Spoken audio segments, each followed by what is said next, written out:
$500 trillion अर्थनीति लक्ष्य रखिछि Odisha. Bharat maritime सप्ताह 2025 उद्घाटन उत्सव में मुख्यमंत्री मोहन माझी। मुख्यमंत्री कहते प्रधानमंत्री नरेंद्र मोदी 2047 सुधा भारत को विकसित राष्ट्र में परिणत करिवार दूरदृष्टि संपन्न लक्ष्य स्थिर करिसेंति। या सहित ताल देई आमे ओडिशा को व्यवसाय एवं नील अर्थनीति बा ब्लू इकोनॉमी पाई एक सामुद्रिक केन्द्र भाव में प्रतिष्ठा करने को प्रतिबद्ध। 575 किलोमीटर दीर्घ उपकूल सहित प्रधानमंत्री गतिशील नेतृत्व में द्रुत गति में आगक बढ़ुछि ओडिशा। 2027 सुधा राज्यर सामुद्रिक क्षमता को 500 न्यूटन टन को वृद्धि करने जत्नर सहित कार्य करुछु। वर्तमान ओडिशा रे 3टी कार्यक्षम बंदर रही। आगामी वर्ष में अधिक बंदर विकास उपर ध्यान देउछु। ए संप्रसारण व्यापक निजुक्ति सृष्टि एवं अर्थनैतिक अभिवृद्धि पाई बाट पिटाइब।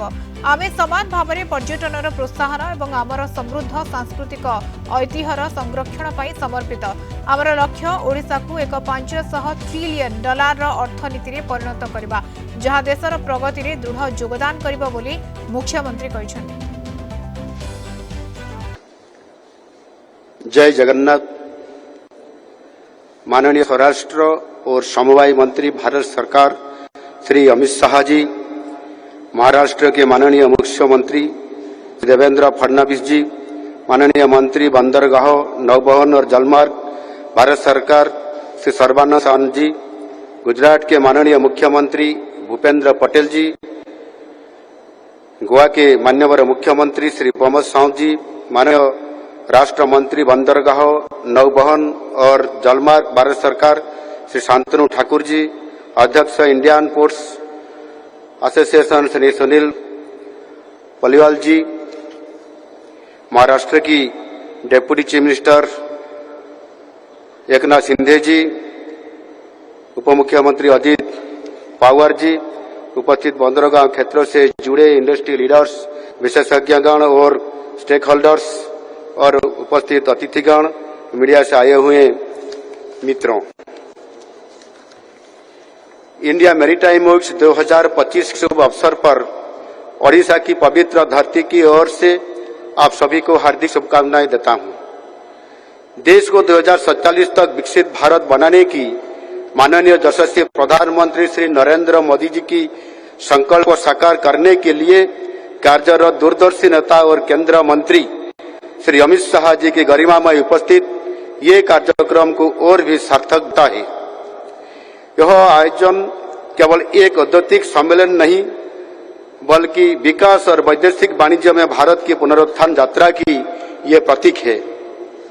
प्रधानमंत्री श्री नरेंद्र मोदी जी के दूरदर्शी नेतृत्व में भारत ने समुद्री क्षेत्र को राष्ट्रीय विकास की धुरी बनाया है। Ports for prosperity, shipping for आत्म भारत का मंत्र आज भारत को वैदेशिक व्यापार के नए मानचित्र पर स्थापित कर रहा है। सागरमाला, भारतमाला और ब्लू इकोनॉमी जैसे अभिनव योजनाओं ने हमारे तटीय राज्यों की अर्थव्यवस्था को नई ऊर्जा दी है। ओडिशा की परिप्रेक्ष्य में हमारा पास 575 किलोमीटर लंबा कोस्ट लाइन है और हम तेजी से हमारा पूर्व प्रांत में भारत के मैरीटाइम गेटवे के रूप में उभर रहे हैं। नई ओडिशा अब असीम संभावना और अवसर की प्रतीक बन चुका है।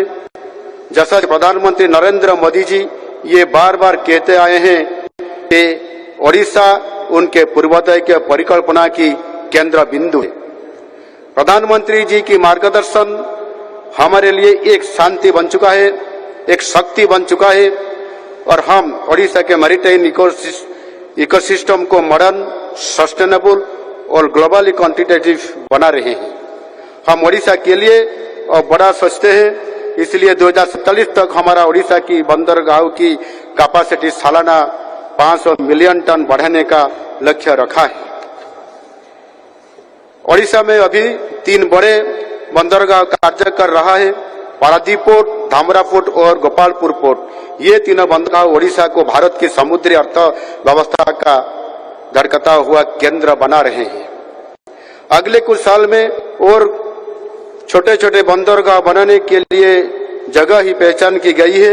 इसके साथ धामरा, गोपालपुर, शिवनर का अस्तरंग और जटाधार मुहान में चल रही परियोजनाएं ओडिशा के सामुद्रिक दृश्यपट को एक नया रूप दे रही है। हमारे सामुद्रिक अभिवृद्धि में पारादीप बंदरगाह की भूमिका सबसे गुरुत्वपूर्ण है। पिछले 2 साल में अच्छी प्रदर्शन के लिए पारादीप पोर्ट को बहुत सारे पुरस्कार भी मिला है। ओडिशा में सामुद्रिक विकास के लिए हम 2 प्रभावशाली परियोजनाएं बना रहे हैं। एक 21,500 करोड़ रुपए की बाहुडा पोर्ट परियोजना और एक दूसरा 24,700 करोड़ रुपए की शिप बिल्डिंग क्लस्टर जो कि महानदी की मुहान में बनेगा। ये दोनों प्रोजेक्ट्स हमारे समुद्री तट का व्यापार और उद्योग क्षेत्रों की एक केंद्र स्थल बनाएगी और निवेश तथा रोजगार के असीम संभावना सृष्टि करेगी। आप सबको मालूम है कि ओडिशा खनिज संपद से धनी है। देश की दूसरा सबसे ज्यादा खनिज ओडिशा में पाया जाता है। खनिज संपदा से धनी देश के 3 सबसे बड़ा राज्यों में से सिर्फ ओडिशा में ही अच्छी खासी कोस्ट लाइन और विकसित बंदरगाह भी है। इसलिए पोर्ट, रेल, रोड और एयर कनेक्टिविटी दृष्टिकोण से ओडिशा सबसे अच्छी स्थान पर है। हमारा लक्ष्य सिर्फ सामुद्रिक व्यापार और उद्योग में सीमित नहीं है। हम बंगाल की खाड़ी में पर्यटन, अवकाश और मनोरंजन की अपार संभावना देखते हैं।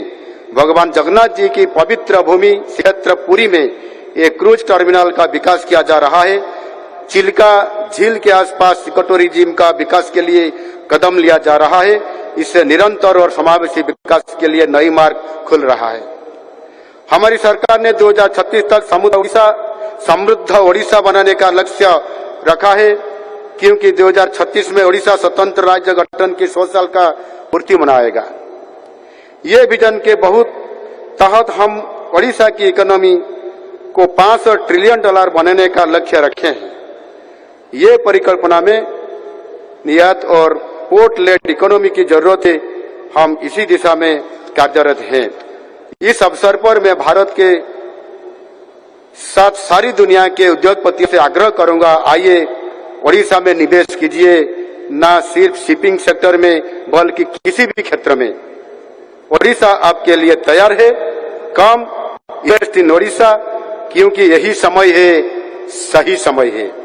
आज जब हम भारत मैरीटाइम वीक का उत्सव मना रहे हैं, तब हमें ये कल्पना लेना चाहिए कि हमें ये संकल्प लेना चाहिए कि भारत की समुद्री सीमाएं केवल भौगोलिक नहीं बल्कि आत्मविश्वास और प्रगति की सीमाएं हैं। मैं फिर से ये भव्य और सार्थक आयोजन के लिए माननीय मुख्यमंत्री श्री फडणवीस जी को धन्यवाद अर्पण करता हूं। भारत सरकार ने ओडिशा के मैरीटाइम पोटेंशियल के सफल रूपायन में हमेशा हमारा साथ दिया है। इसलिए मैं इस अवसर पर माननीय प्रधानमंत्री नरेंद्र मोदी जी, केंद्र गृह मंत्री श्री अमित शाह जी, केंद्रीय मंत्री सर्बानंद सोनोवाल जी और भारत सरकार के हृदय से आभार व्यक्त करता हूं। धन्यवाद। जय हिंद। वंदे जननी।